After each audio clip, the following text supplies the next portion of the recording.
गर्मी के दिन थे। परीक्षा का समय नजदीक था। शहर के सबसे बड़े विद्यालय ज्ञानदीप इंटरनेशनल स्कूल के छात्र अपनी परीक्षा की तैयारी में जुटे थे। हर किसी को अच्छे अंक लाने की चिंता थी।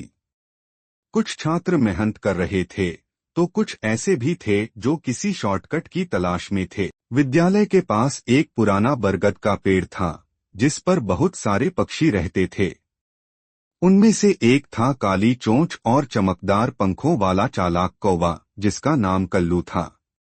कल्लू बहुत तेज दिमाग वाला था और हमेशा खाने पीने की चीजें चुराने में माहिर था। विद्यालय के प्रधानाचार्य श्री वर्मा परीक्षा के प्रश्नपत्रों को बहुत गोपनीयता से रखते थे, लेकिन इस बार उन्होंने पेपर अपने ऑफिस की अलमारी में बंद करके रखे थे। विद्यालय के कुछ आलसी और शरारती छात्र रोहन, समीर और विक्की अच्छे नंबर लाने के लिए कोई शॉर्टकट ढूंढ रहे थे।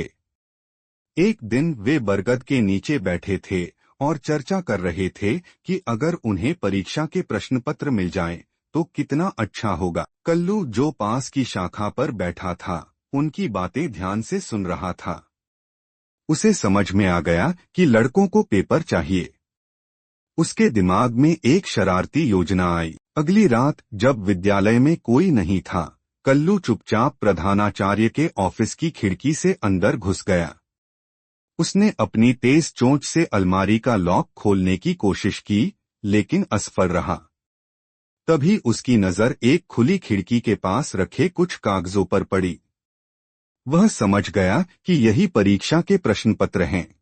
कल्लू ने अपनी चोंच से कुछ पेपर उठाए और उन्हें लेकर उड़ गया। उसने उन पेपर को बरगद के पेड़ पर ले जाकर रख दिया। अगली सुबह रोहन, समीर और विक्की फिर से पेड़ के नीचे मिले।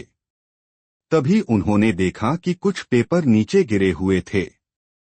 जब उन्होंने उन पेपरों को उठाया तो वे चौंक गए। ये तो परीक्षा के प्रश्नपत्र थे। वे बहुत खुश हुए और जल्दी से अपने दोस्तों को बुलाया, लेकिन वे नहीं जानते थे कि यह सब कल्लू की शरारत थी। दूसरी ओर विद्यालय में हंगामा मच गया। प्रधानाचार्य ने जब देखा कि पेपर गायब हैं तो उन्होंने तुरंत एक जांच बिठाई। जल्द ही यह पता चल गया कि प्रश्नपत्र बरगद के पेड़ के नीचे मिले थे। विद्यालय के चपरासी रामलाल ने बताया कि वह अक्सर देखता था कि कौवा ऑफिस की खिड़की के पास मंडराता रहता था। सबको समझते देर नहीं लगी कि यह कौवे की ही चाल थी। प्रधानाचार्य ने न केवल सुरक्षा बढ़ा दी बल्कि छात्रों को मेहनत से पढ़ने की सीख भी दी।